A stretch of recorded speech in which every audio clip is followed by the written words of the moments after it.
Okay. I hope you are able to see my screen. So first, actually, I will discuss this thermoelectric cooler thing because there was some confusion regarding the N-type and P-type. How we use N-type and P-type semiconductors in thermoelectric coolers or Peltier, or they are also known as Peltier coolers, right? So let me just repeat first the electron, what happens in N-type semiconductor where actually the charge carriers are electrons. What happens is the metal and semiconductor couple which is used, in that couple actually metal has a lower work function, that we can see from here, right? The metal is having lower work function and semiconductor is having a higher work function. That means the Fermi energy level is higher in the metal in comparison to the semiconductor, which also means that the electron at the Fermi level are more energetic or have more energy in the metal in comparison to semiconductor. So what will happen naturally, as soon as they are brought in contact, these metal and semiconductor, as soon as they are brought in contact, these high energy electrons, let me get my pointer first. These high energy electrons which are at the Fermi level in metal, they will move to the semiconductor side, right? Because actually they can occupy a lower energy state here. As a result of that, there will be an accumulation of charge or accumulation of actually negative charge on the semiconductor side, right? There will be a concentration, the concentration of electrons near the contact will increase here in the semiconductor. That means there will be effectively a negative charge here, and there will be a positive accumulation of charge on the metal side because the electrons have moved from the metal to the semiconductor. Now to compensate or to accommodate this increased concentration of electrons, there has to be a bending of band diagram of semiconductor, because we know that this difference between EC and Fermi level, that actually defines the equilibrium electron concentration, isn't it? So actually, if the electron concentration is increasing, then this gap between EC and EF, that should actually reduce. So for that we need to have this band bending, because actually the away from the junction there is no accumulation of electrons as such. So here actually the equilibrium concentration of electron remains, but near the junction, in the junction area, the concentration has increased. To accommodate that, the band bending happens in the semiconductor, right?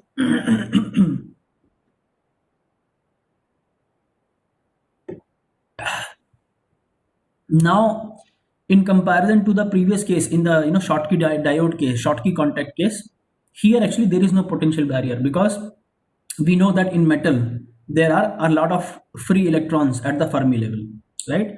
And here also, at this junction in the semiconductor also, there is a accumulation of electrons. So basically, from one end, from the metal to the semiconductor end, there are free electrons, there are conduction electrons which are available for the conduction process. So that means actually there is no potential barrier at the junction, which is contradictory, or which is sort of in contrast with the Schottky diode case. So in this case there is no limitation of current. The current is limited only by the resistivity of the semiconductor. Why resistivity of the semiconductor? Because usually semiconductors have higher resistivity in comparison to metal. So actually the current is limited by the resistivity of the bulk semiconductor, not even in the junction area, because here in the junction area the concentration of the electrons is higher. So actually the resistivity will be lower in this region near the junction. Only in the bulk semiconductor the resistivity will be the highest. I mean, across this whole material, the resistivity will be highest in the bulk area of the semiconductor. So actually the current is limited by this resistivity of the bulk semiconductor, right? Now, once this band bending has happened, we can look at this band diagram and see actually why is it used, how it can be used in thermoelectric coolers. So what will happen? The electrons let us say, the electrons, we are applying the external voltage such that the electrons are moving from metal side to the semiconductor side, right? When the electrons are moving from the metal to the semiconductor, actually there is an increase because the Fermi energy of metal is lower than the EC, or the conduction band minimum, in the semiconductor. So because of that, actually the energy of electron here in the metal is lower, and when it reaches the bulk part of the semiconductor, actually the energy is higher. Or yeah, I mean, when it reaches the bulk semiconductor, then the energy is higher, because first of all EC is higher, and then the average energy of the electron in the conduction band is also 3 by 2 kT. So total energy of electron will be EC plus 3 by 2 kT, which is higher than the EFM here. Now if the electron has to increase, if the energy of the electron has to increase, then that energy has to come from somewhere, right? So in this case, actually the electron absorbs some energy from its ambience or from its surrounding. Energy absorption mean actually it is taking some of the heat away from the ambience or from its surrounding, right? So that's why this heat absorption happens when the electrons are moving from the metal to the semiconductor. Other way, on the on the other hand, when the electrons are moving from the semiconductor side to the metal side, now it is very obvious that the energy is actually decreasing. Energy of electrons is decreasing, and because of that, now for losing this energy is lost in the form of phonons or lattice vibrations, which is actually nothing but heat, right? So in this case, when the electrons are moving from the semiconductor to the metal, the heat will be lost, or heat will be given to the environment. So this will be actually the hot junction. This will be hot junction here, and this will be cold junction here, because the energy is being absorbed. That was the case. That's what actually we discussed in yesterday's class also. Now let us look at the what happens when we have holes as a charge carrier, or actually the p-type semi, when we are using the p-type semiconductor. This is, we have already discussed, right? So let us see at this figure here. It is the ohmic contact which is formed with the holes as charge carriers. First of all, the bigger difference is actually here we are using this couple is used in such a way that the work function of the metal is higher when we have to make an ohmic contact with the holes. Then the work function of the metal should be actually higher. All right. So in that case, what will happen is, when the work function of metal is higher, semiconductor's work function is lower. That means the electrons will be at higher energy in the semiconductor, isn't it? So actually the electrons will move from the semiconductor side to the metal side. As soon as we bring these two materials in contact, the electrons will move from the semiconductor to the metal side, which effectively means that the holes are moving from the metal to the semiconductor, isn't it? Right? Because it is a p-type semiconductor, but it is always more intuitive to think in terms of electrons. That's why I'm explaining in terms of electrons. So because the Fermi level, the work function is lower for the semiconductor, the electrons will move from the semiconductor to the metal side, which also means that the holes are moving from the metal to the semiconductor side. That means there will be a positive charge accumulation in the semiconductor in this case, and there will be a negative charge accumulation in the metal, right? And since now actually the whole concentration is increasing in the junction area, that means this excess hole concentration needs to be accounted by the band bending, right? Because that means actually the EV, the valence band maximum, that should come closer to the Fermi level of the semiconductor, right? That is why actually the band bending happens in the opposite way here. Actually, in this case, you see actually that the semiconductor band actually bends down. In this case, near the junction, the energy band of the semiconductor bends upwards when we are using actually p-type semiconductor in an ohmic contact, right? So this is what happens in a p-type semiconductor. The now what will happen is that, because let us say now actually the holes are moving from metal to the semiconductor. Okay, so now holes have to, when they are actually in the metal, they are at, when they are moving from the metal to the semiconductor, actually when the holes, yeah, one more thing you should also remember is that actually these energy band diagrams, the they are plotted for the electrons, in the sense that they actually represent the energy of the electrons. So for example, here going down means the energy of the electron is decreasing, but it will be opposite for the holes, because actually holes have positive charge. So these band diagrams will look exactly opposite for the holes, right? But mostly, I mean, conventionally the band diagrams are always plotted for electrons only. What we can say actually, that the energy of the electron decreases when we move down in the energy band diagram, but energy of the holes will increase when we actually move down in the band diagram. Okay, it will increase when we move down, and it will decrease if we are moving up in the energy band diagram for the holes. Remember, not for the electrons. It is actually opposite for electrons and holes, right? So here what will happen is, the holes, when the holes are moving from the metal to the semiconductor, their energy is decreasing, right? Here they are at higher, lower energy level, and they are going to a higher energy level, right? And because of that, to accommodate, to basically get where will this extra energy come from? Actually from the surrounding. So they will absorb the energy from the surrounding. That's why it will be a cold junction when the holes are moving from the metal to the semiconductor, and it will be exactly opposite when the holes are moving from the semiconductor to the metal side. Actually their energy is decreasing. So that means they have to lose some of its energy, and that energy is lost in the form of lattice vibrations or heat to the surrounding, right? So that is why actually the yesterday we were confused. I mean, actually I sort of confused you guys that it should be actually opposite, but it remains the same, because mainly there are two things which you should remember for the whole ohmic contact. Is one thing, actually the metal semiconductor pair, that looks different. Here the work function of the semiconductor is lower. Okay, in this case the work function of the semiconductor was higher for the n-type semiconductor. And secondly, energy band diagrams are plotted for electrons. Like, I mean, whatever we see conventionally, these energy band diagrams represent the energy of the electrons.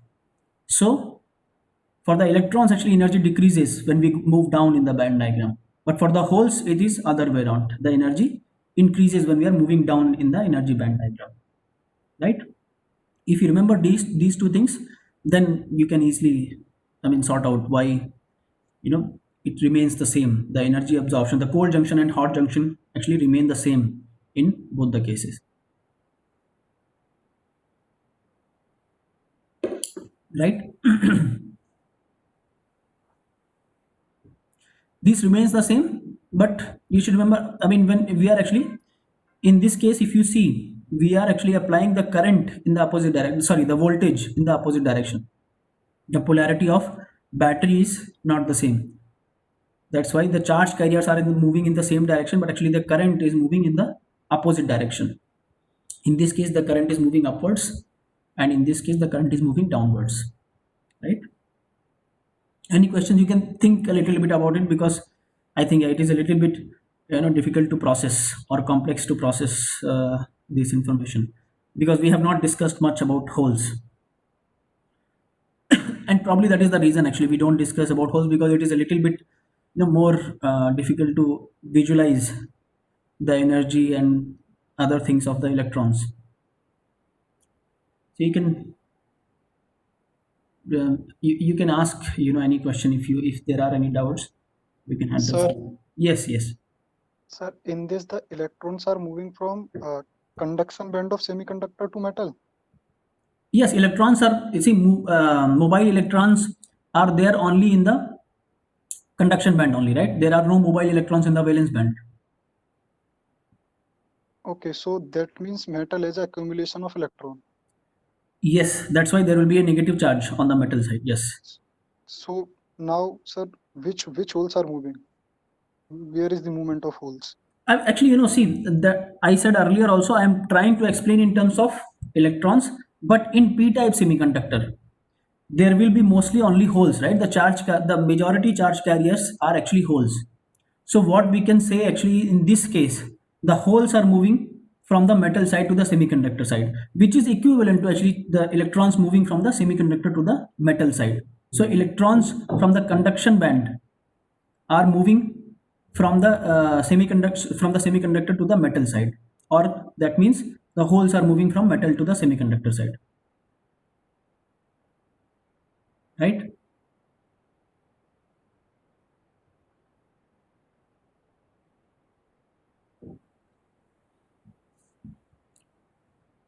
P-type, na? Yeah, in the p So type case. already Huh. already in the valence band, Mhm. there will be hole present Correct. because there will be acceptors atom before the that label EB. Yeah, can you please So repeat? that I means, didn't get your last sentence. sir, it is P-type conductor. Mm-hmm. That means acceptor atoms are present Ha. after the EB energy level, correct? Correct. Extra holes are So present. Yes. these so there will be majority of holes in the valence band. Mm-hmm. So if electrons excess of electrons are in the metal, Mm-hmm. then movement of holes will be from semiconductor to metal, or either electrons movement from metal to semiconductor in the valence band. Mm. Why? Sir, holes are generated in valence band, na, in p-type. Right. We are we are saying with respect to conduction band that metals are moving. Mm-hmm. Let us, okay, let So me explain. Let me explain in terms of holes also, है ना? I was trying to explain in terms of electrons, but let me explain in terms of holes now. So here actually there are holes in the conduction in the valence band, right? Right, and here we have there will be holes present in the metal side also, isn't it? But as you can see, actually the work function of the metal is lower, sorry, the higher in this case, right? So that means the energy of the actually, yeah, again, all these concepts, work function and everything are related to electrons. So that's why I am trying to explain in terms of electrons, because work function means the energy which is required to remove an electron from the Fermi level to the vacuum level. That energy is higher for these electrons in the metal. So these electrons are actually at lower energy, right? So that, and the electrons which are in the conduction band of the semiconductor, they are at higher energy. So these electrons actually sort of move from the semiconductor to the metal side, which also means that the holes are moving from the metal to the semiconductor side, right? You can actually finish your point. Sorry, I interrupted you. Maybe actually, yeah, you can finish your point and then let us see what is your confusion. point is that the excess of electrons are in metal, and we are Axis of, saying the yes. movement of holes. We are we have assumed that the electrons are moving from conduction band to metal. So that Mm-hmm. means there is excess of electron in the metal. Mm-hmm. And now we are saying the movement of holes from metal to semiconductor. Mm-hmm. But excess of holes is in semiconductor and No, excess of no. electron is in metal. Okay, I understand your confusion. See, this excess is being created once they are in contact. In the thermal equilibrium, like when these two materials are not in contact, then there is a thermal equilibrium, right? There is no excess in the sense. See, the excess means more than the thermal equilibrium concentration. Excess does not mean which material has more electrons, because metals will always have more mobile electrons, right? But that is not what we are trying to say when we say excess electrons. Excess means the excess in comparison to the thermal equilibrium concentration. So that excess is being created once they are put in contact, right? As soon as they are these two, the metal and semiconductor, they are put in contact, then these electrons are moving to the metal side and creating an excess, right? And that is happening because of certain configuration of these Fermi level, sorry, the work functions. The work function of these two materials are in such a way that the electrons are moving from this side to the this side, and then they are actually creating an axis. Before they are put in contact, there is no axis, and that movement actually will stop when their Fermi levels are leveled. The Fermi levels of metal and semiconductor, as soon as they are same, then there is no energetic motivation for the electrons to move from the semiconductor side to the metal side. Then that movement will stop, right? Just give me a second. Huh? I will actually, this is sort of an important call. I have to take it. Just give me one second. I'm sorry.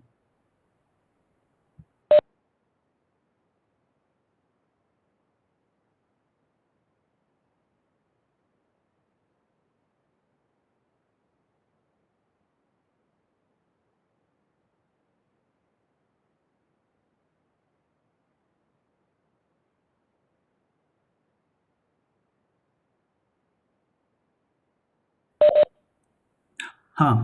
So what I was saying is, this axis is created once they are put in contact. It's not like, it's not like before they are in contact there is an excess of electron, because excess is always with respect to the thermal equilibrium, right? I hope that point It's is a clear clear, now. clear. Huh? Yes, sir. Right? Yes, sir. Clear, sir. Okay. All right. So then now this point should be clear, right? That whenever the any charge carriers, whether it is electron or hole, when they move from the metal to the semiconductor side, there will be an absorption of heat from the environment, and that will result into a cold junction. And when they move from the semiconductor to the metal side, there will be a release of energy, which creates actually the hot junction, right? And that same thing happens for the p-type semiconductors also. Only thing is that the current direction is different in both the cases. Then this is we do it like, this p-type and n-type and p-type semiconductors, this configuration is used so that they are able to cool a certain body. This body could be, any electronic chip, which is having high current, which because of which it is having high, like, there is cooling requirements. So this can be anything which is, which can be used for this case. This is how the configuration of a thermoelectric cooler looks like. There are a lot of these kind of couple and p-n type junctions which are put in contact in series, and that gives a cumulative cooling action. Here actually this is all explained. I think I already explained in yesterday's class, so we don't need to repeat all these things. Let us see, any questions on thermoelectric cooling?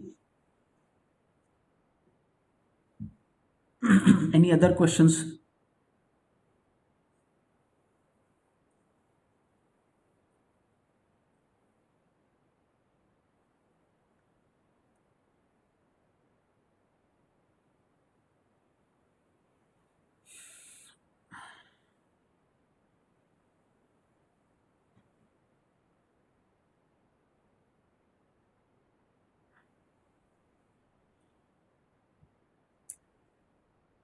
Okay, if there is no question, we can move to the last topic of this chapter. Hello, sir. Yes, Hello. yes. Sir, this thermoelectric cooler is sufficient to absorb the heat from human body. For the, can you Human body, human temperature. for the human temperature? Well, I mean, see, these Peltier coolers are used even in, refrigerating devices. So there are, like refrigerators which are made on Peltier cooling concept. So I guess it should be enough. Of course, it will depend on the materials which you are using, the semiconductor material as well as the metal, which you are using.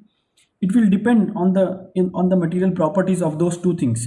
But yeah, I think you can definitely design a thermoelectric cooler which can work for the human body.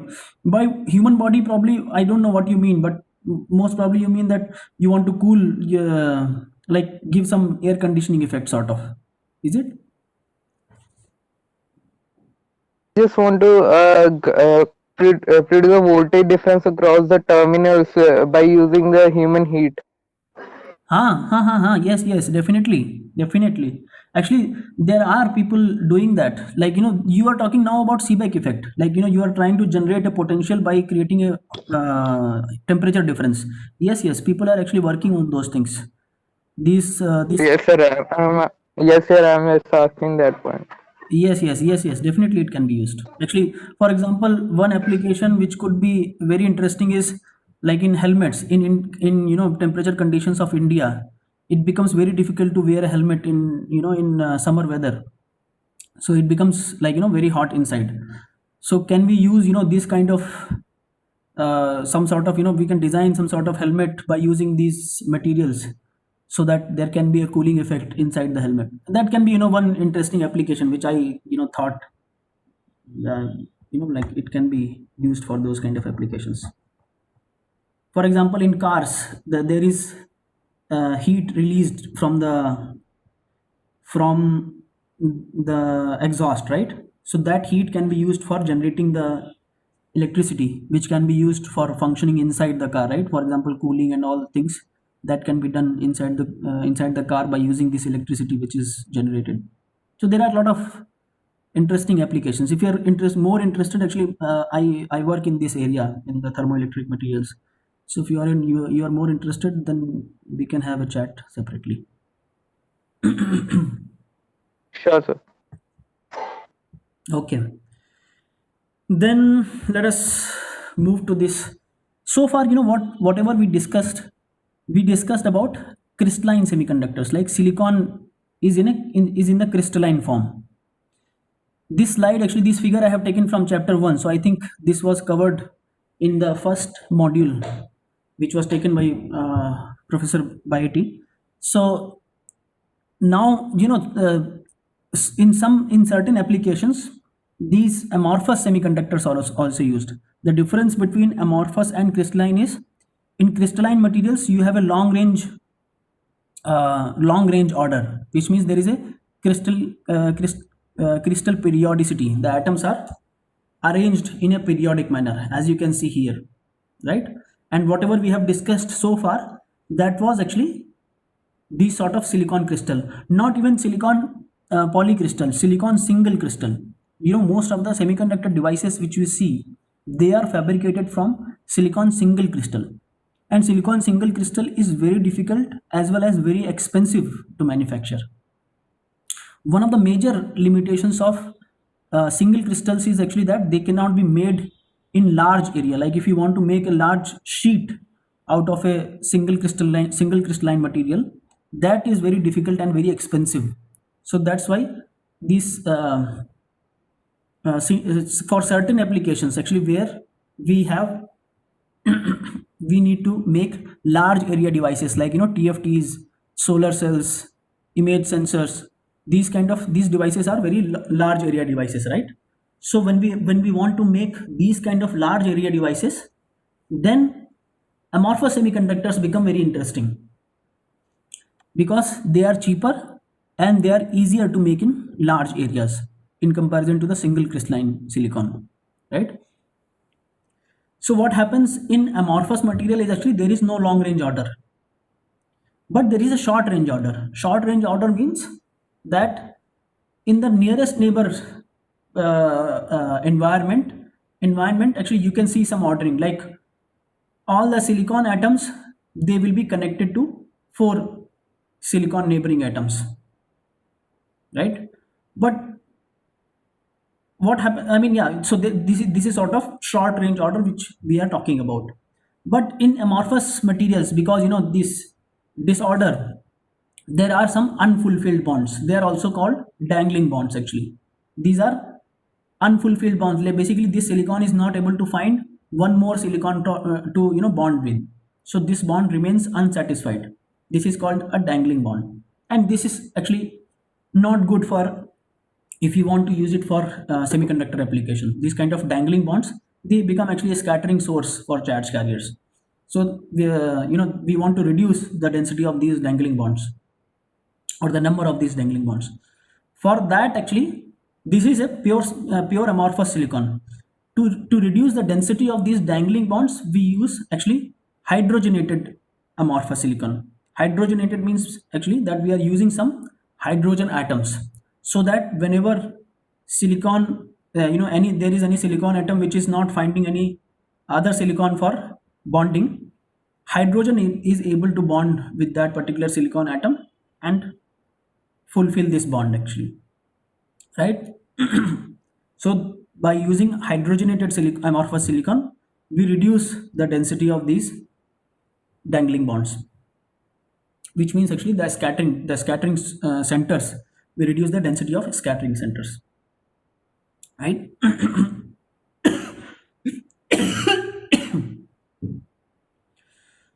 Rest, I mean, although there is no long range order in amorphous silicon or amorphous semiconductor, but there is still a formation of conduction band, valence band. All these concepts still remain the same, and there is also a band gap. Like there is a gap in the energy between conduction band and valence band, and actually that's why the glass which we see in our windows, the window glass, that has this band gap in such a way that the photons which are having less energy than the band gap, they are able to pass through this sort of glass, right? I mean, the band gap is in such a way that there are certain frequencies which can pass through.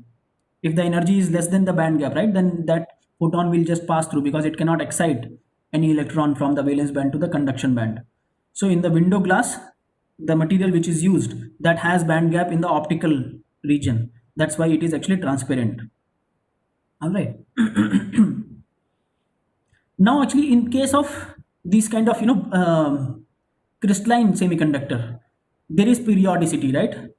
That means the electron wave functions, they also behave in a very periodic way, or in a very predictable way actually. But in case of amorphous material, because there is only a short range order, there are a lot of fluctuations in the potential energy, right, which actually leads to trapping of electron. For example, here I mean, not this particular side, but there could be one side actually where the potential energy suddenly drops.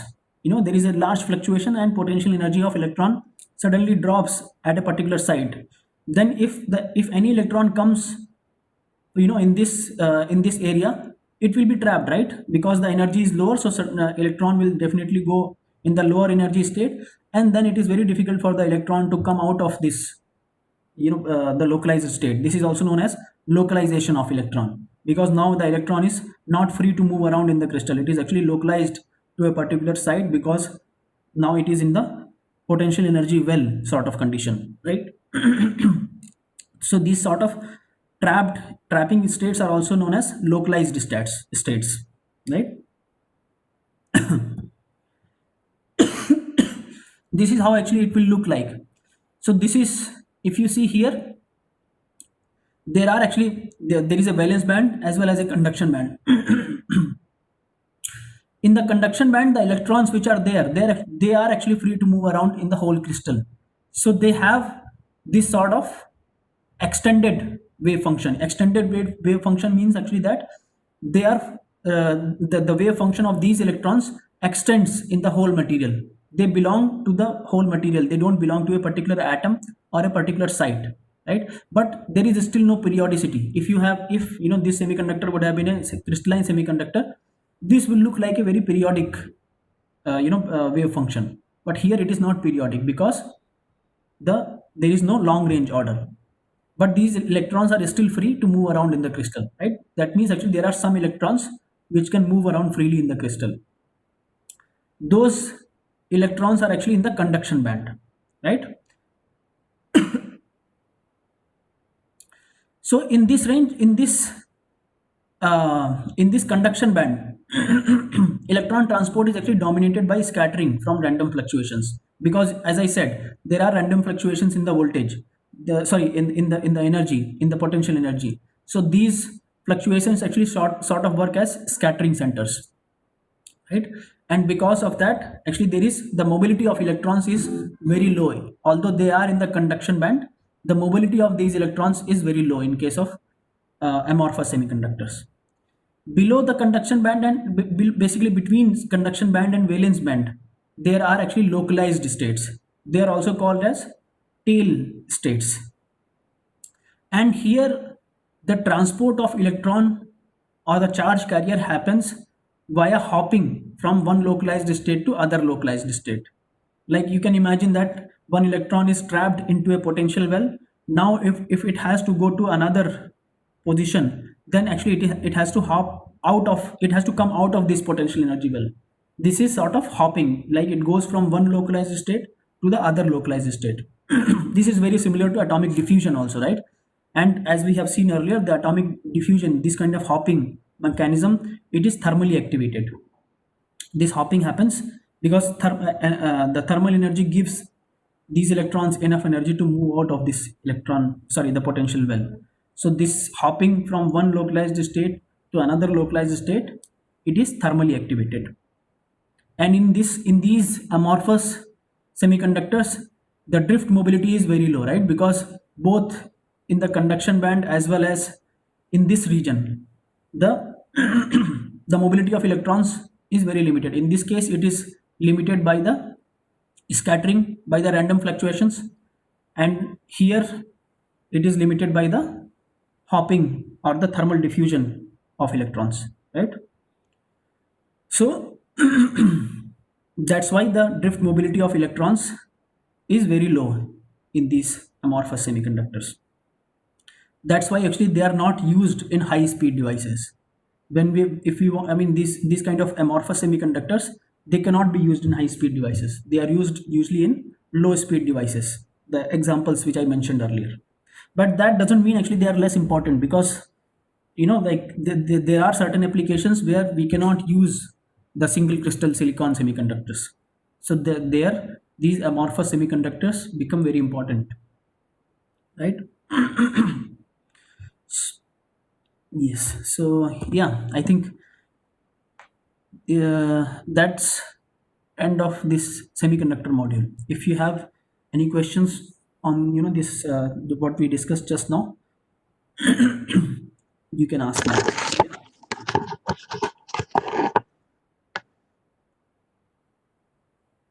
Any questions?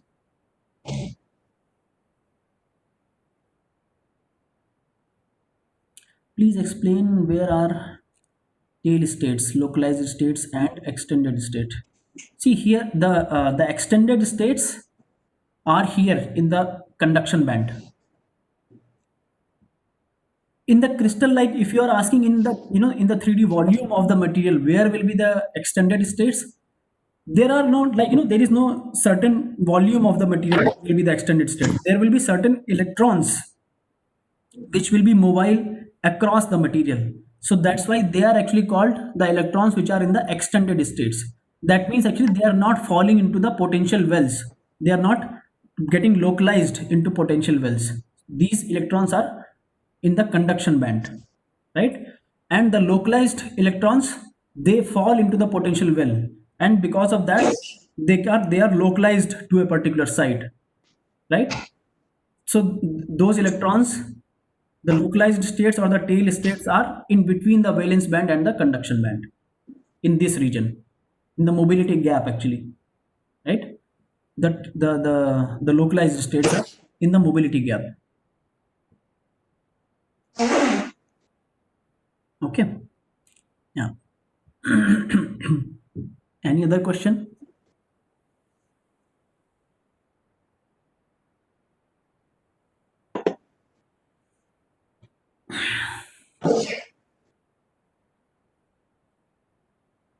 If there are no questions, can I take Just for a moment? yeah, I mean, yeah, let me Okay, finish. fine. So we have 2 more units left in this course. One is magnetic materials. Wait, I was saying just wait for a minute. I will finish it. And Okay, then, fine. yeah. Okay. Yes. Any other questions?